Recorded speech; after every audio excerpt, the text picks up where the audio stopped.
बाँदरहरूको आफ्नो देश हुँदैन, बाँदरहरूको निश्चित भेष हुँदैन। सदनमा कालो झण्डा देखाउने अवस्था नभएको कारणले आज सम्मान्य अध्यक्षज्यू मार्फत प्रधानमन्त्रीको कदमको विरुद्धमा यो सदनमार्फत मुलुकले थाहा पाओस् विरोधको सहयोग हो यो कालो झण्डाको रूपमा मैले आज यो प्रस्तुत गरेको छु। सम्मान्य अध्यक्ष महोदय, नेपाली कांग्रेसले के भौतिक सफाईको नीति लिएको हो?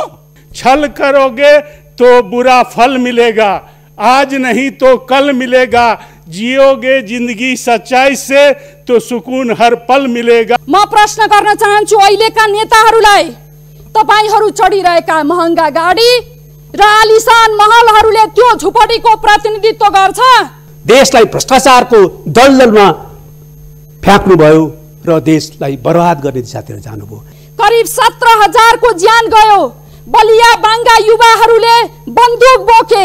खोप सारा जनतालाई उपलब्ध गराउनु पर्छ र कोभिडको अर्को लहरको तयारी हामीले गर्नुपर्छ। के यो 3 वर्षको केपी ओलीको सरकारले गरेको हो? तिमीहरू कहाँ थियौ?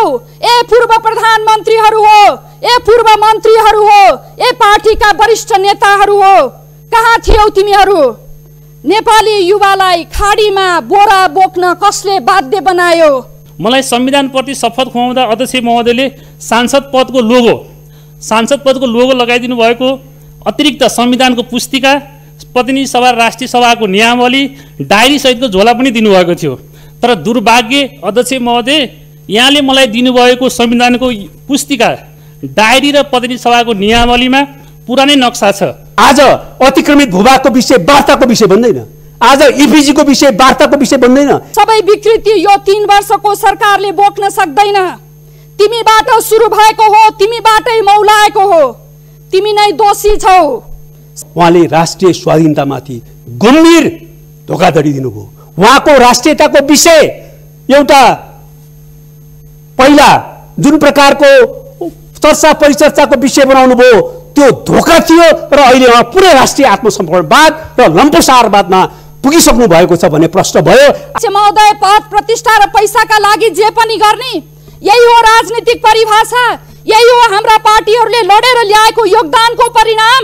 राष्ट्रपति कार्यालय, प्रधानमन्त्री कार्यालय लगायत अधिकांश मन्त्रालयका वेब पेजहरूमा संविधानको दस्तावेज देखिन, भएको पनि त्यही पुरानो नक्सा भएको छ।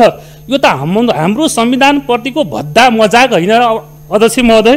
प्रतिनिधि सभा विघटनको कुनै प्रावधान छैन, गर्ने विषयाधिकार छैन। प्रतिनिधि सभा विघटनको अवस्था आउन सक्ने एउटा चित्रण गरिएको छ। त्यसकारणले प्रधानमन्त्रीलाई विषयाधिकार छैन, राष्ट्रपतिलाई त्यसो गर्ने अधिकार छ कि छैन भन्ने कुरा हो। राष्ट्रपतिलाई यो संविधानले संवैधानिक र अलङ्कारिक राष्ट्रपतिको रूपमा ओहदा दिएको छ, भूमिका दिएको छ। राष्ट्रपतिले सो विवेक प्रयोग गर्न पाउँदैनन्। ल्याप्चे लगाउने सम्मान्य राष्ट्रपतिज्यूबाट संविधान, लोकतान्त्रिक मूल्य र मान्यताको संरक्षण र सम्बोधन हुन्छ भनेर कसरी विश्वास गर्न सकिन्छ? किन हामी निर्वाचनको पक्षमा छौँ, तर संविधान सम्मत ढङ्गले जब यो संसदीय अवधि पुरा गर्छ हामी चुनावमा जानेछौँ, सबैसँग प्रतिस्पर्धा गर्नेछौँ र नयाँ जनादेश लिएर सरकार बनाउनेछौँ र संसद निर्माण गर्नेछौँ। हत्या गर्ने गरी र कालीगण्डकी 3 डाइभर्सनको परियोजना अगाडि ल्याइएको छ। यो मिल्दैन, सभामुखमा संहिताको कोडबाट मिल्दैन, सम्बन्धित प्रदेशका समन्वय नगरिकन यो गर्न मिल्दैन। दोस्रो कुरा, यो विकासको समग्र योजनाको अङ्ग नबनाइकन भोट माग्ने अस्त्रको रूपमा अगाडि बढेको, त्यसो गर्न मिल्दैन सभामुख महोदय। सदनमा कालो झण्डा देखाउने अवस्था नभएको कारणले आज सम्मान्य अध्यक्षज्यू मार्फत प्रधानमन्त्रीको कदमको विरुद्धमा यो सदनमार्फत मुलुकले थाहा पाओस् विरोधको सहयोग हो यो कालो झण्डाको रूपमा मैले आज यो प्रस्तुत गरेको छु। सम्मान्य अध्यक्ष महोदय, कोरोना बाढी पीडित र पहिरोबाट मृत्यु हुनेहरूको ज्यान गुमाउनेहरूप्रति हार्दिक श्रद्धाञ्जली व्यक्त गर्न चाहन्छु र कोरोनाको उपचारमा रहनुभएका सबैको शीघ्र स्वास्थ्य लाभको कामना गर्दछु र फ्रन्ट लाइनमा बसेर काम गर्नुहुने स्वास्थ्यकर्मी र सुरक्षाकर्मीहरूप्रति सम्मान गर्न चाहन्छु। सम्मान्य अध्यक्ष महोदय, प्रधानमन्त्री केपी शर्मा ओली राजनीतिक रूपमा, नैतिक रूपमा, आर्थिक रूपमा र मानवीय रूपमा असफल भइसकेको हुनुहुन्छ। उहाँले प्रतिनिधि सभालाई 2 पल्ट विघटन गरिसक्नुभयो। राजनीति एउटा हिजो 2/3 नजिकमा रहेको नेपाल कम्युनिस्ट पार्टीको सरकार उहाँको दम्बले, अहङ्कारले, उहाँले मुलुकमा गरेको भ्रष्टाचारका कारणले पार्टीभित्र विभाजन कोरिँदै गएर आज यो स्थितिमा आज अल्पमतको सरकार चलाउनु पर्ने स्थितिमा हुँदा मैले अल्पमतको सरकार पनि चलाउन सकिनँ भनेर पत्रकार सम्मेलन गरेको केही मिनटभित्र म फेरि सरकारको अर्को पार्टीहरूले अरू राजनीतिक पार्टीहरूले सदनमा रहेका 5 वटा राजनीतिक पार्टीहरूले मोर्चा बनाएर एउटा प्रतिनिधि सभाको माननीय क्षेत्रको धारा 5 अन्तर्गत एउटा प्रतिनिधि सभाको माननीयले जोसुकै माननीयले पनि प्रधानमन्त्रीको लागि बहुमत पुर्याएर सरकार गठन गर्न सक्छ भन्ने संविधानमा लेखेको त्यो कुरा पुरा गरेर जाँदाखेरि अनि त्यसको भन्दा केही समय अगाडि प्रधानमन्त्री केपी शर्मा ओली 3टा पार्टीको समर्थन छ भन्दै मलाई जानुभयो र त्यस पछाडि पुगेका नेपाली काङ्ग्रेसका सभापति संसद दलका नेता शेरबहादुर देउवा, माधव नेपाल, पुष्पकमल दाहाल प्रचण्ड, उपेन्द्र यादव र जनमोर्चाका नेता माननीय जानुभयो। यसरी जाँदाखेरि उहाँ त उहाँको हस्ताक्षर लिएर राष्ट्रपतिकोमा पुग्ने प्रधानमन्त्री कृत्य गर्ने कि स्वयं त्यहाँ माधव नेपालदेखि लिएर उपेन्द्र यादव उपस्थित हुनुहुन्छ, उहाँहरूको चाहिँ हस्ताक्षर कृत्य भयो भनेर नेपाल कम्युनिस्ट पार्टी एमालेका नेताहरू कुर्लिँदै हुनुहुन्छ। आज यो कुरा जरुरी छ आज यो गर्नुपर्ने, किनभने आज संसद दोस्रोपल्ट विघटन भएको छ। सारा मुलुक संसार हाँसिरहेको छ। अस्ति माननीय एकजना माननीय दिनानाथ शर्माले भन्नुभयो अब गिनिज बुकमा नाम मात्र लेख्न बाँकी छ हाम्रो प्रधानमन्त्री केपी शर्मा ओलीको। यो खालको कदम चाल्दै जाँदाखेरि उहाँको हाइट उचाइ बढेको छ कि आज घटेको छ? घटेको छ त मैले महसुस गरेको छु सामान्य अध्यक्ष महोदय। र राजनीतिमा उहाँ असफल भइसक्नु, नैतिक रूपमा त झन् कुरै नगर्नु। यो संसदको विघटन पटक पटक विघटन गर्ने, राति मध्यराति 12 बजे 1 बजे क्याबिनेट बसेर त्यसमा चाहिँ पनि महिला राष्ट्रपति भएको सुतेको बेलामा उठाएर ढकढक गरेर ढोका ढकढक गरेर उठाएर अनि प्रतिनिधि सभा विघटन गर्नु, यो कतिको संवैधानिक कुरा हो? बिहान उज्यालो हुँदैन थियो? बिहान उज्यालो हुने बाटो थिएन? त्यसकारण सम्माननीय अध्यक्ष महोदय, नैतिकता गुमाइसकेको प्रधानमन्त्री मैले यसकारण पनि भनेको हुँ। त्यसकारण पनि आर्थिक रूपले जताततै करप्सनको कुरा छ, भ्रष्टाचारको कुरा छ। आज उहाँकै क्याबिनेटमा, योभन्दा अगाडिको क्याबिनेटमा हृदय त्रिपाठी स्वास्थ्य मन्त्री हुनुहुन्थ्यो, उहाँले नै भन्नुभएको थियो सार्वजनिक रूपमा एउटा भ्याक्सिनको $4 पर्छ, $4 पर्छ एउटा भ्याक्सिनको भन्नुभएको थियो। अहिले चाइनाबाट ल्याउन लागेको भ्याक्सिनको $14 भनेर सुनिँदैछ। यसको पारदर्शिता हुनु पर्यो, यो सदनले जानकारी पाउनु पर्यो कतिमा किनेको हो र जतिमा किनेको हो त्यसको पारदर्शिता हुनु पर्यो। हिजो एउटा स्वास्थ्य मन्त्रीले $4 भन्नु, आज $14 कहाँ खेल गरियो? हिजो कोरोना टेस्टको स्वास्थ्य सामग्री ल्याउँदाखेरि त्यसरी नै भ्रष्टाचार अरबौँ रुपियाँ भ्रष्टाचार गरिएको छ। यो सदनमा कुराहरू उठेको छ, प्रतिनिधि सभामा कुरा उठेको छ सम्माननीय अध्यक्ष महोदय। त्यसकारण पनि उहाँ आर्थिक रूपले पनि र मानवीय दृष्टिकोणले त मान्छेलाई कोरोना लागेको छ, मृत्युको शय्यामा छ, भेन्टिलेटर पाइरहेको छैन, अक्सिजन पाइरहेको छैन, उहाँ बेसार खानको लागि तातो पानी खानलाई आग्रह गर्नुहुन्थ्यो। त्यसकारण उहाँ मानवीय दृष्टिकोणबाट पनि उहाँले आफ्नो सबै नैतिकता गुमाएको यो। त्यसकारण केपी शर्मा ओली असफल यो मुलुकको प्रधानमन्त्री हो भनेर घोषणा गरिदिँदै हुन्छ सम्माननीय अध्यक्ष महोदय। त्यसकारण मैले भने अर्को कुरा, उहाँले हिजो नेपाल कम्युनिस्ट पार्टी माओवादीका नेता प्रचण्डलाई बोकेर हिँड्दाखेरि प्रचण्डसँग हात हलाउँदै उसमा पार्टी एकता भयो भनेर हात मुठी बजार्दै आउँदाखेरि प्रचण्ड पथलाई उहाँलाई याद भएन। आज 5 दलको राजनीतिक गठबन्धन गर्दाखेरि नेपाली काङ्ग्रेस प्रचण्ड पथमा गयो भनेर उहाँ कुन मुखले, कुन नैतिकताले आज भन्दै हुनुहुन्छ? कुन मुख छ उहाँसँग? कतिवटा मुख छ बोल्ने? त्यसकारण कुन हिसाबले उहाँ बोल्दै हुनुहुन्छ आज यो? त्यसकारण सम्माननीय अध्यक्ष महोदय मार्फत उहाँको ध्यान दृष्टिकोण पुगोस्, यो कुरा पुगोस् भन्ने चाहन्छु म। र सामन्त गोयल जब इन्डियाबाट रका प्रमुख बालुवाटार छिरे, उनी बालुवाटारमा आउँदाखेरि उनले के खाना बोकेर आएका थिए, के डिनर खानुभयो प्रधानमन्त्रीले? हिजो यो हामीले सदनमा सङ्घीय संसदभित्र हामीले चुच्चे नक्सामा एकजना माननीय बाहेक सबै माननीयले हस्ताक्षर गरेको चुच्चे नक्सा कहाँ हरायो? आज कहाँ गयो? उहाँकै क्याबिनेटको शिक्षा मन्त्रालयले प्रकाशन गरेको किताबमा आज चुच्चे नक्सा छैन। कहाँ गयो उहाँको राष्ट्रवादी? कहाँ गयो उहाँले देखाएको चुच्चे नक्सा? त्यो नक्सा चाहियो हामीलाई आज।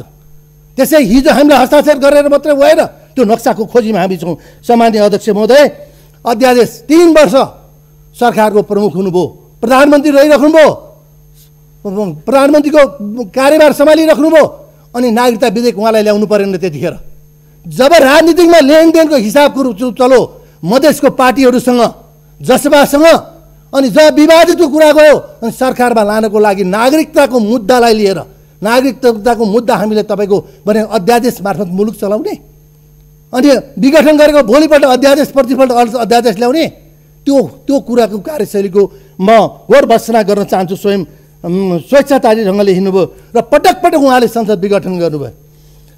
सम्मान्य अध्यक्ष महोदय, म आज यो संसदको गठन भएदेखि यो सदनमा उपस्थित छु। म आजसम्म यो सदनमा यो रूपमा प्रस्तुत भएको थिइनँ। म आज अर्कै रूपमा आज संसद विघटन गरिएपछि नेपालको संविधान मिचिसकेपछि प्रधानमन्त्रीले प्रतिनिधि सभा विघटन गरिसकेपछि लाखौँ मान्छे सडकमा कालो झन्डा बोकेर निक्लिनु पर्ने बेला थियो। संविधानलाई धोधा बनाएको विरुद्धमा निक्लिनु पर्ने थियो। तर 5 राजनीतिक गठबन्धनको कारणले उनको सुझबुझको कारणले अहिले कोरोनाको बेलामा सडकमा निक्लेर जनतालाई जोखिम अवस्थामा पुर्याउनु हुँदैन भनेर गरिरहेको अवस्थामा आज म यो सदनमा मैले कुनै दिन पनि आफू टोपी लाएँ होला, अरू चिज लाएँ होला, आज म क्याप लाएर प्रवेश गरेको छु। सदनमा कालो झन्डा देखाउने अवस्था नभएको कारणले आज सम्मान्य अध्यक्षज्यू मार्फत प्रधानमन्त्रीको कदमको विरुद्धमा यो सदन मार्फत मुलुकले थाहा पाओस् विरोधको सहयोग हो यो कालो झन्डाको रूपमा मैले आज यो प्रस्तुत गरेको छु। सम्मान्य अध्यक्ष महोदय, त्यसकारण मैले सुन्दरहरेचा नगरपालिका र मोरङमा बस्दा पनि यो क्याप मैले आजसम्म लगाएको थिइनँ। म गेटअप परिवर्तन गरिरहेको यो झन्डाको रूपमा मैले आज सिम्बोलिक रूपमा यो सरकारको विरुद्धमा र प्रतिनिधि सभा विघटनको विरुद्धमा यो आवाज उठाइरहेको छु। सम्मान्य अध्यक्ष महोदय, धन्यवाद। जय नेपाल। माननीय नारायण काजी श्रेष्ठ, समय 15 मिनट। यसपछि माननीय शेखर कुमार सिंह।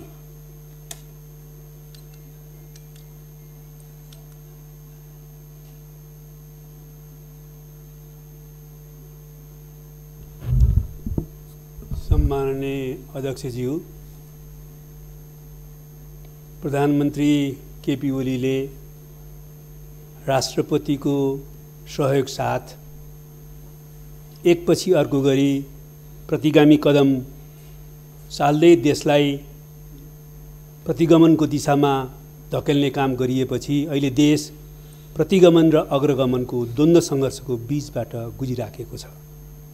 हामीले एकपटक प्रतिनिधि सभा विघटन गर्ने प्रतिगामी कदमलाई असफल बनायौँ, तर प्रतिगामी कदम पूर्ण रूपमा असफल हुन सकेन र अहिले पनि प्रतिगामी कदम फेरि प्रतिनिधि सभा विघटन 2 अन्तर्गत चालिएको छ र हामीले त्यसलाई पुरा परास्त गर्न सकिराखेका छैनौँ भने अर्कोतिर प्रतिगमन पनि आफ्नो योजनाअनुसार सम्पूर्ण संविधान र लोकतन्त्रलाई समाप्त गरेर प्रतिगामी निरङ्कुशतान्त्रिक राजनीतिक प्रणाली स्थापित गर्ने उत्कर्ष बिन्दुमा पुगिसकेको छैन र म चेतावनी दिन चाहन्छु, त्यो कहिले पुग्ने पनि छैन।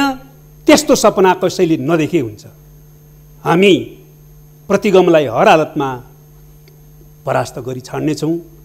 यही प्रतिगमन पुरै उत्कर्षमा नपुगेको कारणले नै प्रतिनिधि सभा विघटन भएको अवस्थामा पनि धन्य छौँ कि आज हामी राष्ट्रिय सभामा छौँ। सम्माननीय अध्यक्षज्यू, त्यसैले यो राष्ट्रिय सभा समक्ष म प्रारम्भमै 3वटा विशेष अपिल गर्न चाहन्छु। यो राष्ट्रिय सभा तत्कालै अन्त्य गर्ने, अधिवेशन तत्कालै अन्त्य गर्ने दिशातिर नसोचियोस्। सम्बन्धित सबैले यसबारेमा ध्यान जाओस्। प्रतिनिधि सभा नभएको बेलामा यसलाई कुनै पनि हालतमा अन्त्य गर्नु तत्काल हुँदैन। दोस्रो कुरा, यसलाई जनताको आवाज मुखर गर्ने थलो र संविधान र लोकतन्त्रको रक्षाको निम्ति सङ्घर्ष गर्ने औजार र थलोको रूपमा यसलाई सदुपयोग गरिनुपर्छ। सम्माननीय अध्यक्षज्यू, र तेस्रो कुरा, सम्माननीय अध्यक्षज्यू, यहाँ कुन पार्टीको पहिला हुनुहुन्थ्यो, त्यो पार्टीका माने कुन गुटको हुनुहुन्थ्यो सोच्ने बेला छैन। यहाँ सम्माननीय अध्यक्षज्यू सम्मानित राष्ट्रिय सभाको अभिभावकको ओहदामा हुनुहुन्छ। त्यसैले केपी ओलीलाई व्यक्तिगत रूपमा सहयोग गर्ने भूमिकाबाट मात्रै आफूलाई सोच्नु हुने छैन र राष्ट्रिय सभाको गरिमा र संविधान र लोकतन्त्रको रक्षाको पक्षमा आफूलाई उभ्याउनु हुनेछ भन्ने आशा र अपेक्षा पनि मैले गरेको छु, गर्न चाहन्छु। तर कता कता निरङ्कुशताको छिटा, अहिले प्रतिगमनको छिटा यही सदनभित्र पनि आउन थालेको महसुस भइराखेको छ। यही सदनमा मैले आधा घण्टा बोलेको छु श्रीमान, सम्माननीय अध्यक्ष महोदय। तर आज 20 मिनट समय हुँदाहुँदै नदिने भनेर हुकुम जारी गरियो 15 मिनटको रूपमा। यो राष्ट्रिय सभाका पार्टीहरूको पनि समझदारी गर्नु पर्दैन, पहिलाको परम्परालाई हेर्नु पर्दैन। त्यस कारणले यो चाहिँ कुण्ठित गर्ने दिशातिर गइँदैछ। त्यसो गर्नु कुनै पनि हालतमा उपयुक्त छैन। यसप्रति पनि म आपत्ति व्यक्त गर्न चाहन्छु। सम्माननीय अध्यक्षज्यू, हाम्रो पुर्खाहरूले, हाम्रा पूर्वजहरूले हामीलाई अरू सबै उपनिवेशको जातो मुनि पिसिदा पनि स्वतन्त्र देश दिनुभयो। हामीलाई यो भूभाग अत्यन्तै सुन्दर भूभाग दिनुभयो। हामीलाई हाम्रा आफ्ना मेहनत र परिश्रमको कारणले होइन, हाम्रा पुर्खाहरूले दिएको भूगोलको प्रकृति र उहाँहरूको योगदानको कारणले अन्तर्राष्ट्रिय रूपमा स्वत पहिचान हुने, चाहे लुम्बिनीको देश होस्, बुद्धको देश होस्, सगरमाथाका देश होस्, वा चाहिँ पशुपतिनाथको देश होस्, जनकपुरको देश होस्, अन्तर्राष्ट्रिय पहिचान स्थापित गर्ने भूभाग दिनुभयो।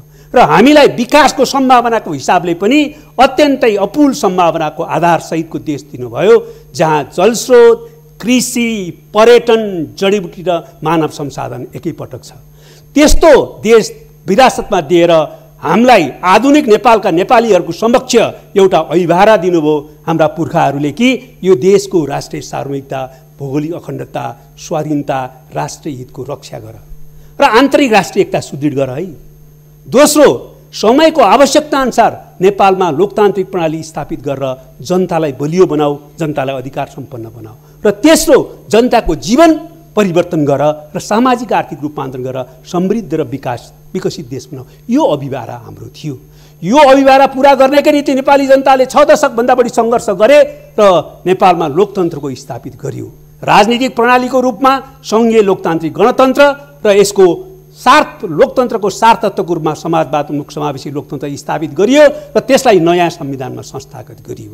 त्यो नयाँ संविधानमा संस्थागत गरिसकेपछि हामीले त्यही अभिभारा पूरा गर्न संविधान कार्यान्वयनको प्रक्रिया अगाडि बढायौँ र त्यो संविधान कार्यान्वयनको प्रक्रियामा नै नेपाली जनताले हाम्रो पार्टीलाई जनादेश दियो र त्यो जनादेश अनुसार केपी ओली प्रधानमन्त्री हुनुभयो र हामीले सरकार चलायौँ। हाम्रो निश्चित कार्यभार थियो। हामीले राष्ट्रियताको रक्षा गर्नु थियो, लोकतन्त्रलाई कार्यान्वयन गर्नु पर्थ्यो, संविधानलाई कार्यान्वयन गर्नु पर्थ्यो, यसलाई अझ उन्नत बनाउँदै जानु पर्थ्यो र हामीले सामाजिक आर्थिक रूपान्तरण गरेर समृद्ध नेपाल बनाउने, सामाजिक न्याय स्थापित गर्ने र समाजवादको आधार तयार गर्ने काम गर्नु पर्थ्यो। तर केपी ओलीले आफ्नो नेतृत्वको सरकार मार्फत ठिक विपरीत दिशातिर लैजानु भयो र त्यस अर्थमा उहाँले चाहिँ संविधानको नाङ्गो उल्लङ्घन गर्नुभयो, लोकतन्त्रको धज्जी उडाउनु भयो, पुरै अध्यादेशको शासन चलाएर निरङ्कुश तन्त्र चलाउनु भयो, देशलाई भ्रष्टाचारको दलदलमा फ्याँक्नुभयो र देशलाई बर्बाद गर्ने दिशातिर जानुभयो। यसको कारण के हो? म समयको अभावको कारणले लामो व्याख्या गर्न चाहन्न। म अदालतसँग विचार दिनुभएको विषय केही विषयमा राजनीतिक रूपमा केही बहस गर्नेतिर जान चाहन्छु। तर यो कारण के हो कि केपी ओली यो ठाउँमा पुग्नुभयो? कारण के हो भने लोकतान्त्रिक दृष्टिकोण, चिन्तन र संस्कृतिको विरुद्ध उहाँ आत्मकेन्द्रित व्यक्तिवाद र चिन्तन र संस्कृतिको को शिकार हुनुभयो। त्यसको कारणबाट आफ्नो व्यक्तिगत महत्त्वाकांक्षा, स्वार्थ र सत्ता लिप्साको निम्ति संविधान र लोकतन्त्रलाई ध्वंस पार्ने दिशातिर उद्धत हुनुभयो। संविधान गए जाओस्, लोकतन्त्र गए जाओस्, मेरो पद चाहिँ छोड्नुहुन्न मैले भन्ने दिशातिर उहाँ जानुभयो। त्यति मात्रै होइन, संविधान र लोकतन्त्र मात्रै होइन, पार्टी र कम्युनिस्ट आन्दोलन पनि सिद्धियोस्, तर मेरो पद चाहिँ छोड्दिन भनेर उहाँले कम्युनिस्ट आन्दोलनमाथि विसर्जनवादी प्रहार गर्नुभयो र एकैपटक प्रतिगामी प्रहार र विसर्जनवादी प्रहार गर्नुभयो र देश अहिले अत्यन्तै सङ्कटपूर्ण अवस्थाबाट गुजिरहेको छ। त्यतिले मात्रै उहाँले सक्नुहुन्थेन।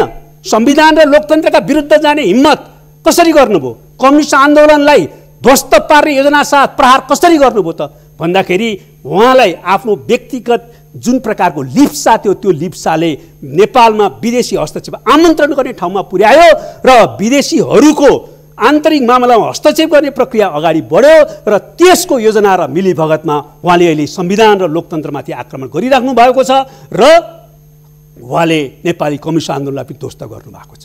अहिले विकास र अरू प्रश्नमा मैले छलफल गर्न चाहन्न, तर म राष्ट्रियताको प्रश्नमा भन्न चाहन्छु। उहाँले राष्ट्रिय स्वाधीनतामाथि गम्भीर धोकाधडी दिनुभयो। उहाँको राष्ट्रियताको विषय एउटा पहिला जुन प्रकारको चर्चा परिचर्चाको विषय बनाउनु भयो, त्यो धोका थियो र अहिले उहाँ पुरै राष्ट्रिय आत्मसमर्पणवाद र लम्पसारवादमा पुगिसक्नु भएको छ भन्ने प्रश्न भयो। आज अतिक्रमित भूभागको विषय वार्ताको विषय बन्दैन, आज इपिजीको विषय वार्ताको विषय बन्दैन। एकपछि अर्को गरेर नेपालमा आन्तरिक मामला हस्तक्षेप भइराखेको छ, त्यो बारेमा प्रतिवादको विषय आउँदैन। बरु विदेशी हस्तक्षेप स्वीकार गर्ने मात्रै होइन, विदेशी हस्तक्षेप आमन्त्रण गरेर राष्ट्रिय स्वाधीनतालाई अत्यन्तै गम्भीर सङ्कटमा पुर्याउनु भएको छ। यो प्रश्न क्षम्य हुन सक्दैन सम्माननीय अध्यक्ष। र साथसाथै विकासको बारेमा पुरै समाजवादको आधार त पुरै छोड्नुहोस्, नवउदारवाद र यो प्रकारको चाहिँ जुन एउटा भ्रष्टीकरण दलाल पुँजीवादको चारित्रीकरणको दिशातिर, त्यसको एउटा विकासको दिशातिर गइराख्नु भएको छ। त्यसले विकासका सम्भावनाहरू धुलाधुला बनाएका छन्, नयाँ जीवन पाउने सपनाहरू धुलाधुला भएका छन्। र यो स्थितिमा मुख्य प्रश्न भने राष्ट्रियताको रक्षा गर्न पनि, विकासको दिशातिर अगाडि जान पनि लोकतन्त्रको रक्षा हुनुपर्छ, संविधानको रक्षा हुनुपर्छ। उहाँले त्यसैमाथि प्रहार गर्नुभएको छ र आज हाम्रो मुख्य कार्यभार प्रतिगमनको विरुद्ध सङ्घर्ष गर्नु, प्रतिगामी कदमलाई परास्त गर्नु, संविधान र लोकतन्त्रलाई क्रियाशील बनाउनु र यो प्रतिगामी कदमलाई निरन्तरता दिएर जुन प्रकारले सुनियोजित षड्यन्त्र भइरहेको छ यो देशमा विभिन्न शक्ति केन्द्रहरू सहित, त्यो षड्यन्त्रलाई असफल पारेर प्रतिगामी निरङ्कुश तन्त्र कुनै पनि हालतमा यो देशमा स्थापित हुन नदिनु नै हो। यसको दिशातिर जानको निम्ति नै हामी अहिले राजनीतिक र कानुनी सङ्घर्ष गरिराखेका छौँ। राजनीतिक रूपमा हामीले आफ्नो कुरा भनिराखेका छौँ र अहिले जनतालाई पनि हामीले आह्वान गरिराखेका छौँ। तर कोभिड-19 को महामारीको सीमाभित्र अहिले हामीले सडकमा धेरै ठुलो आन्दोलन सङ्घर्ष गर्ने स्थिति रहेन। त्यो सीमालाई ख्याल गरेर राजनीतिक सङ्घर्ष अहिले एउटा वा अर्को रूपमा अगाडि बढिराखेको स्थितिहरू छ भने मुख्य रूपले अहिले कानुनी सङ्घर्ष अदालतमा छ। सम्माननीय अध्यक्ष महोदय, अदालतमा विचाराधीन रहेको विषयमा अदालतले फेरि पनि संविधान सम्मत ढङ्गले नै फैसला गरेर संविधान र लोकतन्त्रलाई क्रियाशील गर्ने सही निर्णय गर्नेछ भन्ने कुरामा हामी विश्वस्त छौँ। र म भन्न चाहन्छु कि अहिले नेपालको संविधानमा अदालतले नै पहिला फैसला गरिसक्यो कि प्रतिनिधि सभा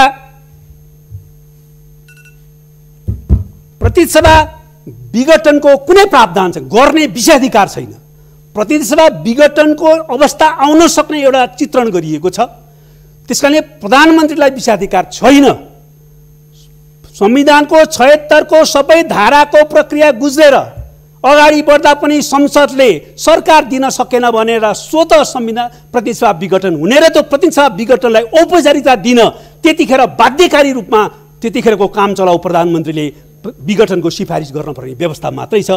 यो कुरा अदालतको पहिलेको फैसलाले स्पष्ट गरिसकेपछि आज अब संविधानको सारा धाराहरूको 76 को सबै प्रावधानहरूको प्रक्रिया पूरा गरियो र विघटन हुने अवस्था आयो भन्ने सिर्जना गर्दै अहिले फेरि असंवैधानिक रूपमा प्रतिनिधि सभा विघटन गरिएको छ।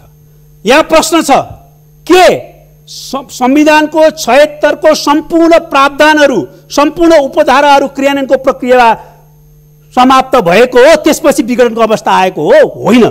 दोस्रो प्रश्न छ 76(5) कुन कारणले संविधानमा राखियो? सम्माननीय अध्यक्षज्यू, वास्तवमा 76(5) को प्रक्रिया नेपालमा विशिष्ट ढङ्गले राखिएको छ। त्यो 76(2) होइन, म प्रश्न पार्न चाहन्छु। 76(2) हुँदो हो त त्यो राखिन्थेन। 1, 2, 76(2) नै पुनः एकपटक अन्तिम अवसरको रूपमा यसलाई प्रयोग गरिनेछ भनेर राखिन्थ्यो। त्यसैले 76(2) नै 76(5) हो भनेर व्याख्या गर्नु संविधानलाई विकृत पार्नु हो। त्यसकारणले त्यो स्थिति होइन। 76(5) अन्तिम अवसरको रूपमा सांसदहरूले नै संसद बचाउन र सरकार बनाउनका निम्ति प्रयोग गर्ने धारा हो, जहाँ सांसदहरूले स्वतन्त्र ढङ्गले भूमिका खेल्छन् र होइप लाग्दैन। नत्र भए 76(5) को त्यो औचित्य हुँदैन थियो। राजनीतिकमा हामी बहस गर्न सक्छौँ हाम्रो प्रणालीमा 76(5) को धारा उपयुक्त छ कि छैन भनेर, तर त्यो निर्णय त्यसको आधारमा हुँदैन। निर्णय संविधानमा के प्रावधान छ, कुन उद्देश्यले संविधानमा त्यो प्रावधान राखियो भन्ने आधारमा हुन्छ। त्यसरी हेर्दा कुनै पनि कोणबाट 76(5) को प्रक्रिया चाहिँ पुरा गर्ने प्रक्रियामा नगइकन त्यो चाहिँ राष्ट्रपतिको उसमा प्रधानमन्त्रीले संसद विघटन गर्न, प्रतिनिधि सभा विघटन सक्दैन। जहाँसम्म राष्ट्रपतिलाई त्यसो गर्ने अधिकार छ कि छैन भन्ने कुरा हो, राष्ट्रपतिलाई यो संविधानले संवैधानिक र अलङ्कारिक राष्ट्रपतिको रूपमा ओहदा दिएको छ, भूमिका दिएको छ। राष्ट्रपतिले स्वविवेक प्रयोग गर्न पाउँदैनन्।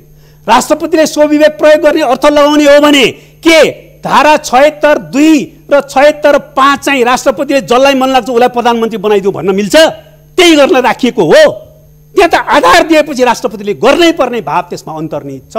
त्यसकारणले राष्ट्रपतिले स्वेच्छाले जसलाई प्रधानमन्त्री बनाउन लागे बनाइदिने, बनाउन मन नलागे नबनाउने भन्न पाउँदैन।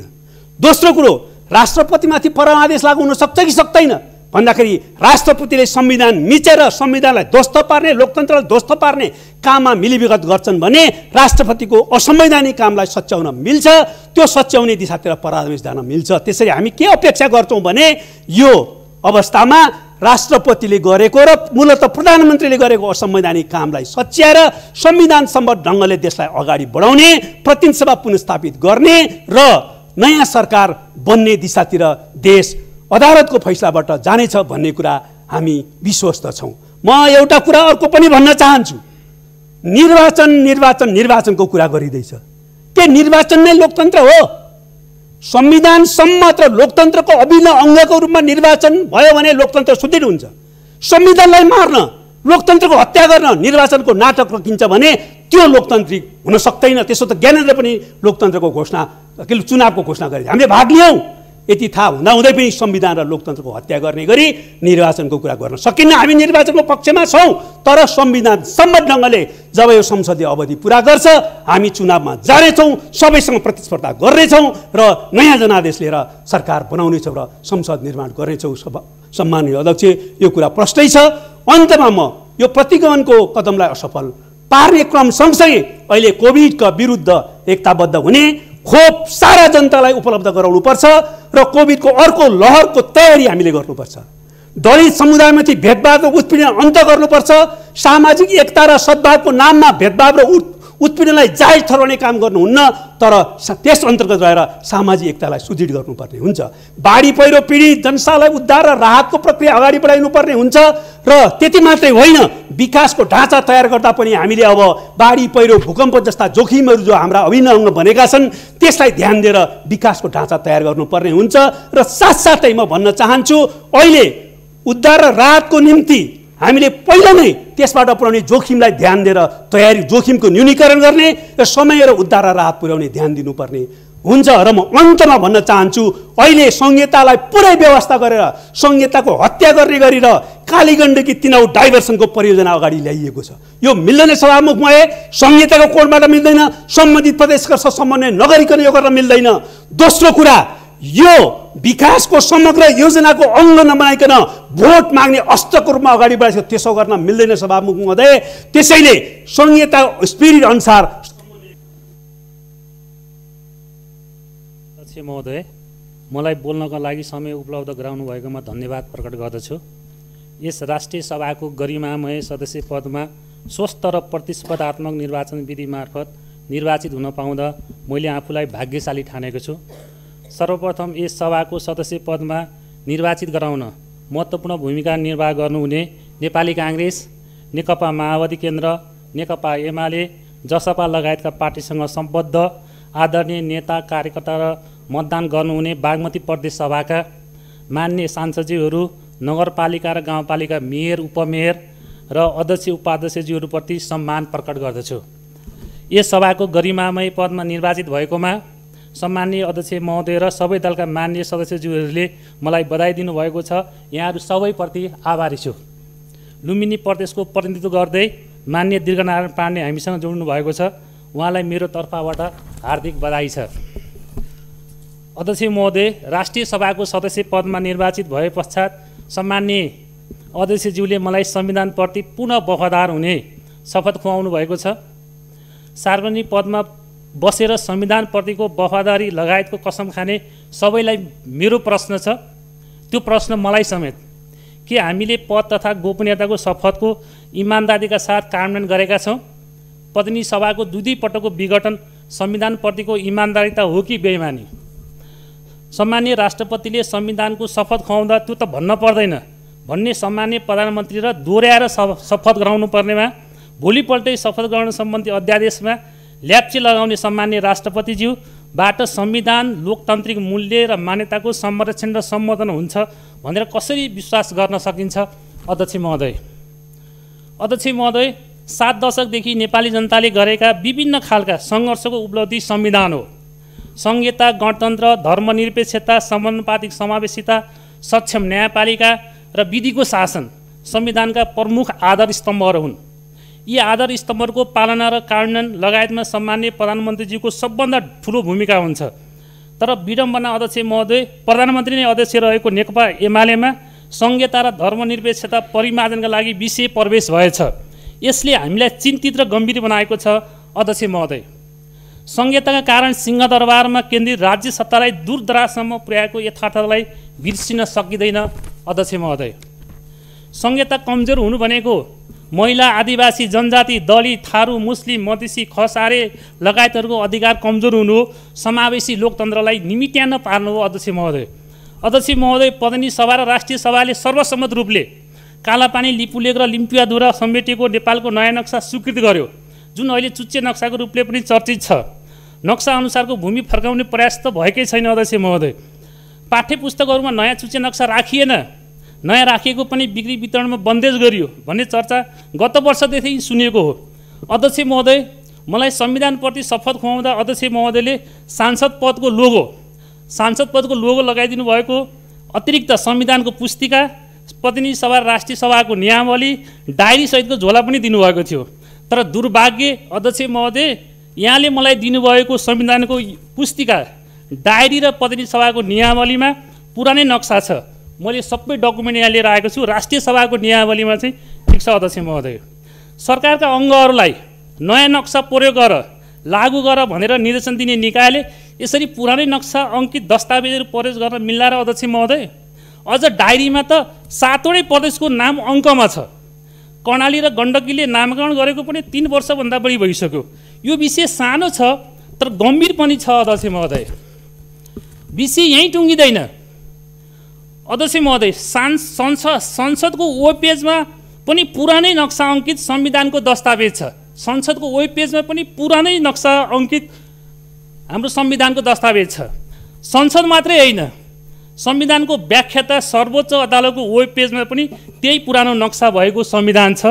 मैले हेर्न जानिनँ कि नराखिएको हो। अध्यक्ष महोदय, संविधान नेपालको मूल कानुन हो। राज्यका हरेक निकायमा यो हुनुपर्छ, वेब पेजमा राखिनुपर्छ। तर मैले राष्ट्रपति कार्यालय, प्रधानमन्त्री कार्यालय लगायत अधिकांश मन्त्रालयका वेब पेजहरूमा संविधानको दस्तावेज देखिनँ। भएको पनि त्यही पुरानो नक्सा भएको छ। यो त हाम्रो संविधानप्रतिको भद्दा मजाक होइन? अध्यक्ष महोदय, मैले अगाडि नै भनिसकेँ, झुटो नबोल्ने, देखेको बोल्ने, संविधानप्रति वफादार रहने भनेर यहाँले शपथ खुवाउनु भएको हो। अध्यक्षज्यू र सचिवालयसँग मेरो फङ्सनल रिलेसन बिग्रेला भनेर मैले बोलिनँ, अन्य माननीयज्यूहरू बोल्नु भएन भने हामीले संविधान र राष्ट्रप्रति खाएको शपथको के अर्थ रह्यो र? अध्यक्ष महोदय, संविधानले राज्यको शक्तिलाई प्रदेश, स्थानीय तहमा पनि विभक्त गरेको छ। प्रदेशको त कुरै छाडौँ, स्थानीय तहलाई पनि संविधानले सरकार मानेको छ। तर विडम्बना अध्यक्ष महोदय, सम्माननीय प्रधानमन्त्रीज्यू प्रदेश र स्थानीय तहलाई सरकार मान्नै तयार हुनुहुन्न।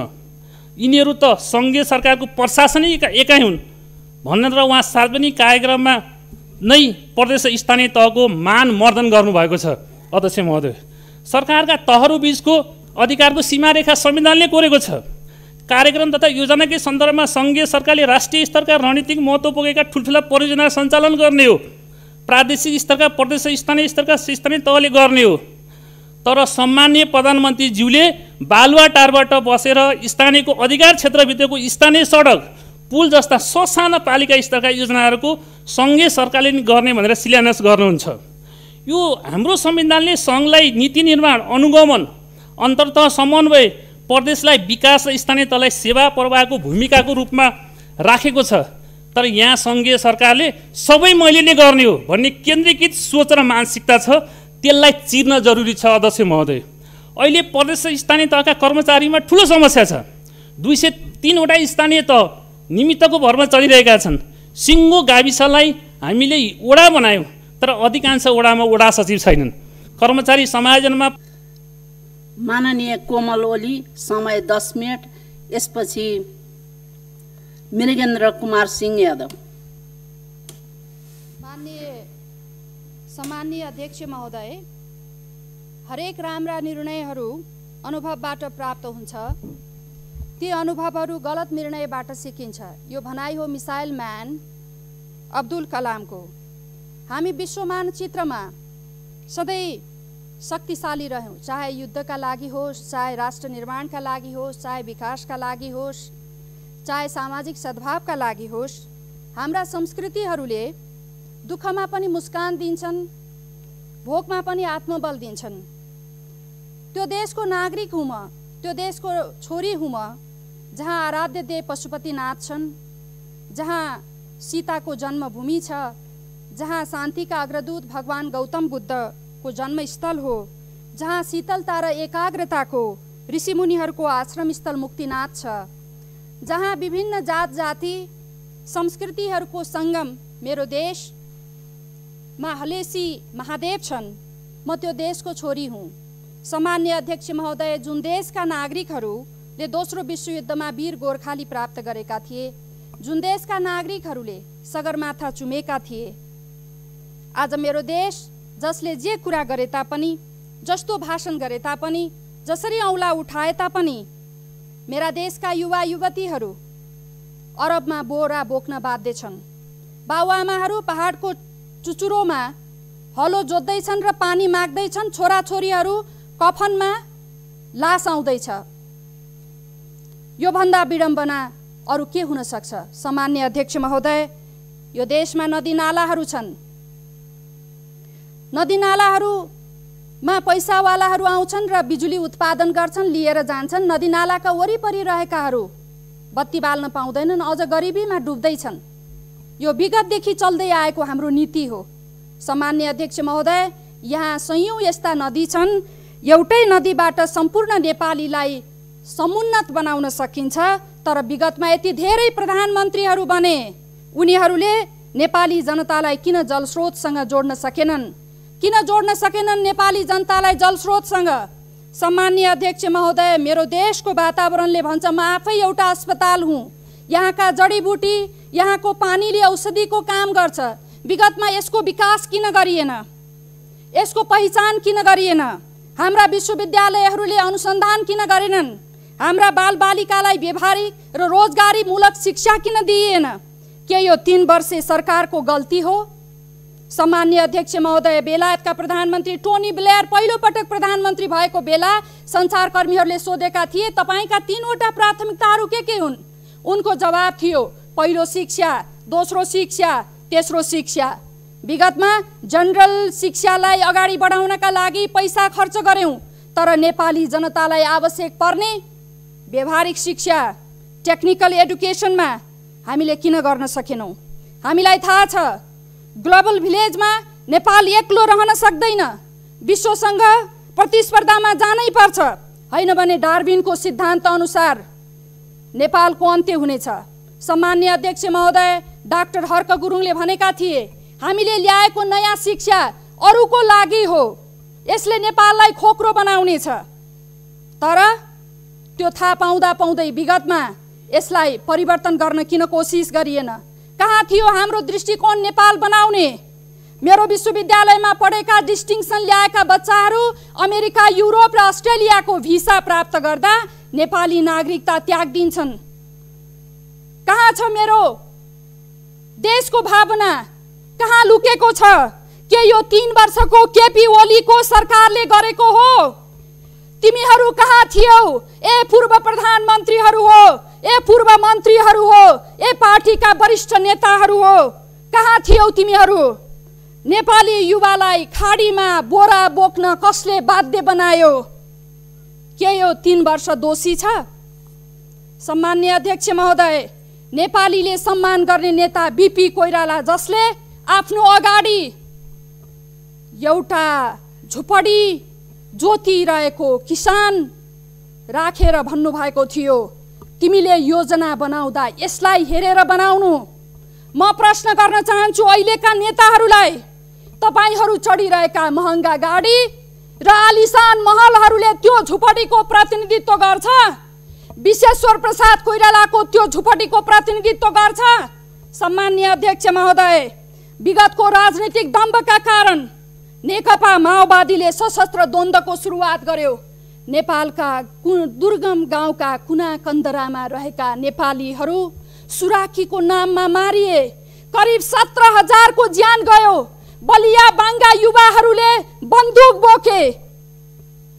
यस्तो कहाली लाग्दो अवस्थाबाट त्यसको अन्त्यका लागि संविधान सभाबाट हामीले संविधान निर्माण गर्यौं।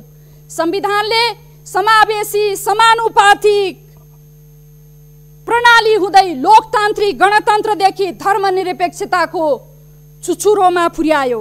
सिंहदरबारको अधिकार संघ प्रदेश र स्थानीय तहसम्म हामीले चाहिँ पुर्यायौं। यी सबै उपलब्धिहरू अस्ति अहिलेको यही द्वन्द्वका लागि हो। सम्माननीय अध्यक्ष महोदय, पद प्रतिष्ठा र पैसाका लागि जे पनि गर्ने यही हो राजनीतिक परिभाषा, यही हो हाम्रा पार्टीहरूले लडेर ल्याएको योगदानको परिणाम। आफूलाई सच्याऊ हैन भने बिदाको मार्ग खोज। सबै विकृति यो 3 वर्षको सरकारले बोक्न सक्दैन। तिमीबाट सुरु भएको हो, तिमीबाटै मौलाएको हो, तिमी नै दोषी छौ। सरकार अब कानुनले व्यक्ति मात्र हेर्नु हुँदैन। आज जनताले 2/3 दिएपछि त्यही पार्टीका नेताहरू आफ्नो पार्टीको नेतालाई, प्रधानमन्त्रीलाई अपमान गर्दै अर्को पार्टीको नेतासँग प्रधानमन्त्री बनाउन जानु, त्यो संसदीय व्यवस्था कति दिनसम्म रहन्छ? यो कुनै संसदीय चरित्र हो? यो कुनै पार्टी प्रणाली हो? के नेपालका नेताहरूलाई प्रजातन्त्र अपच भएकै हो? जनताको नासो जनतालाई बुझाउने कुरा तानाशाही हुने, तर सिंहदरबार कब्जा गरेर लुटेर खानु के त्यो प्रजातन्त्र हो? कुन दृष्टिकोण र भावनाको हामी प्रतिनिधित्व गर्दैछौँ? कुन फिलोसफीको हामी प्रतिनिधित्व गर्दैछौँ? भावी पुस्ताले के प्रश्न गर्छन्? म त आग्रह पूर्वाग्रहमा बोलुला भन्ने प्रश्न उठ्न सक्छ, तर भावी पुस्ताले मैले भनेको कुरालाई मनन गर्छ या अराजनैतिक चरित्रको प्रतिनिधित्व गर्छ? प्रश्न यो पनि छ। त्यसकारण सम्माननीय अध्यक्ष महोदय, आजसम्मको सोच, विकास र स्वार्थले हामीलाई कहीँ पुर्याएन, बरु बोरा बोक्न बाध्य बनायो, अभावमा गाँच्यो। आज हामी बीच कोरोना आएको छ। यत्रा मानिसहरू अक्सिजनको अभावमा मरे, कतिले ज्यान गुमाए, विस्थापित भए। यो बेलामा राष्ट्रका सबै शक्तिहरू एक ठाउँमा उभिनु पर्दैन? कुन बेला झगडा गर्ने, कुन बेलामा मिल्ने भन्ने प्राथमिकता हुँदैन? यो भन्दा बाँदर चरित्र के हुन्छ? न आफ्नो घर बनाउने, न अर्काको घर बन्न दिने, न अरूलाई गर्न दिने, न आफूले गरेर देखाउने। यसरी मुलुकको निर्माण कसरी हुन्छ? जनताको समृद्धि कसरी हुन्छ? सम्माननीय अध्यक्ष महोदय, त्यसै कारणले मलाई धेरै नै हृदयस्पर्शी यी घटनाहरूले छोएको हुँदा एउटा कविता लेखेकी छु। मेरो कविताको शीर्षक छ बाँदरको जमात र अमृत पानको सपना। मेरो कविताको शीर्षक छ बाँदरको जमात र अमृत पानको सपना। बाँदरहरूको आफ्नो देश हुँदैन, बाँदरहरूको निश्चित भेष हुँदैन। बाँदरहरूको आफ्नो देश हुँदैन, बाँदरहरूको निश्चित भेष हुँदैन। छेपारा जस्ता मौसमी रङ्ग बदल्ने बाँदरहरूको स्थायी परिवेश हुँदैन। छेपारा जस्ता मौसमी रङ्ग बदल्ने बाँदरहरूको स्थायी परिवेश हुँदैन। कहिले मिलेका छन्, कहिले मिलेका छन्, कहिले फुटेका छन्, कहिले मिलेका छन्, कहिले फुटेका छन्। ईर्ष्याको भट्टीमा आफैलाई भुटेका छन्, ईर्ष्याको भट्टीमा आफैलाई भुटेका छन्। आँखाभरि लोभ पापको पिपासा बोकेर आजकल बेवारिसे बाँदरहरू विनाशका मेलामा जुटेका छन्। आजकल बेवारिसे बाँदरहरू विनाशको मेलामा जुटेका छन्। अलिकति चेतना भएको भए, अलिकति चेतना भएको भए हामी र हाम्रो भन्न सक्थे। अलिकति चेतना भएको भए हामी र हाम्रो भन्न सक्थे। हालेको जग बचाएको भए सुन्दर घरबास बन्न सक्थे। हालेको जग बचाएको भए सुन्दर घरबास बन्न सक्थे। आखिर बाँदर नहुन्, आखिर बाँदर नहुन्, भोलिको प्रतीक्षा कहाँ गर्छन्? आखिर बाँदर नहुन्, भोलिको प्रतीक्षा कहाँ गर्छन्? आफ्नै बासमा आगो फुकेर, आफ्नै बासमा आगो फुकेर भागा भाग्छ आज यिनको। आफ्नै बासमा आगो फुकेर भागा भाग्छ आज यिनको। बाँदरहरू खेती गर्दैनन्, बाँदरहरू खेती गर्दैनन्, बाली विनाश गर्छन्। बाँदरहरू खेती गर्दैनन्, बाली विनाश गर्छन्। कहिले ढेँडुहरूसँग मिल्छन्, कहिले गोइलानहरूसँग मिल्छन्, कहिले ढेँडुहरूसँग मिल्छन्, कहिले गोइलानहरूसँग मिल्छन्। कर्मको कुटो नलगाउने यी बाँदरहरू, कर्मको कुटो नलगाउने यी बाँदरहरू अमृतपान गर्ने सपना देख्छन्, अमृतपान गर्ने सपना देख्छन्। बाँदरहरूको आफ्नो देश हुँदैन, बाँदरहरूको निश्चित भेष हुँदैन। छेपारा जस्ता रंग बदल्ने बाँदरहरूको स्थायी परिवेश हुँदैन, बाँदरहरूको स्थायी परिवेश हुँदैन। धन्यवाद सम्माननीय अध्यक्ष महोदय।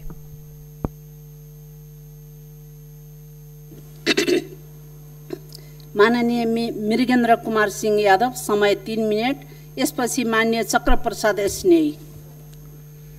सम्माननीय अध्यक्ष महोदय, सम्माननीय प्रधानमंत्री जीले संविधान, विधि विधान, नीति नियम, नैतिकता, प्रक्रिया पद्धति और लोकतांत्रिक मूल्य मान्यता सबैले तिलाञ्जली दी छल छाम, जाल झेल, षड्यन्त्र, परपंच, धुर्त्याइबाट सत्ता कब्जा गर्न खोज्नु भएको छ। दुई पटक सार्वभौम जनताबाट निर्वाचित प्रतिनिधि सभालाई असंवैधानिक तरिकाबाट भङ्ग गरी अध्यादेश मार्फत राज्य सञ्चालन गर्न खोज्नु भएको छ। झन्डै 2/3 बहुमतलाई अहंकार र दम्भकै कारण गुमाई 275 मा मात्र 93 मतमा सीमित हुनु भएको छ। अहंकार से नाश होत है धर्म वैभव वंश, न मानो तो देख लो रावण कौरव कंस। अर्को कुरा, संघर्ष से गुण होत है, संघर्ष से गुणजात। सामान्य प्रधानमंत्री जी को संगत में परेर हाम्रो पार्टी को संत महन्तहरू पनि छल छाम, जाल झेल र जालसाजमा महारत हासिल गर्नुभएको छ। हाम्रा संत नेताले कृत्य गरी नकली कागज पत्र तयार गरी एकल अध्यक्ष भए, संपूर्ण अधिकार ममा नै निहित छ भने झुठो दावा पेश गर्दै हुनुहुन्छ। डोलेसर रिसोर्टमा प्रधानमंत्री जी को सिपह सालारहरूको उपस्थितिमा संसदीय दल को कुनै प्रक्रिया आदि नपुर्याई नकली संसदीय दल का नेता बनाउनु भएको छ। राति 12-1 बजे शीतल निवास में चिया खान गई पार्टी को निर्णय विपरीत कागज गर्नु हुन्छ। अंतमा म प्रधानमंत्री ज्यू र वहाँका मतियारहरूलाई सलाह दिन चाहन्छु, छल करोगे तो बुरा फल मिलेगा, आज नहीं तो कल मिलेगा। जियोगे जिंदगी सच्चाई से तो सुकून हर पल मिलेगा, हर पल मिलेगा, हर पल मिलेगा। धन्यवाद।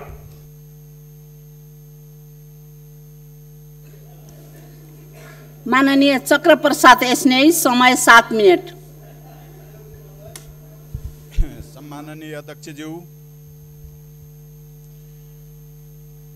यति बेला देशभरि बाढी पहिरोका कारण र यो महामारीका कारणमा मृत्युवरण गर्ने सम्पूर्णहरूमा म श्रद्धाञ्जली व्यक्त गर्न चाहन्छु। शोक सन्तप्त परिवारप्रति संवेदना प्रकट गर्न चाहन्छु र हाम्रो सदनमा 2 जना माननीय उपनिर्वाचनबाट निर्वाचित भएर आउनु भएको छ, उहाँको पूर्ण कार्यकालको सफलताको शुभकामना व्यक्त गर्न चाहन्छु। म डडेलधुरा जिल्लाको परशुराम नगरपालिका वार्ड नम्बर 8 को आधारभूत स्वास्थ्य इकाइमा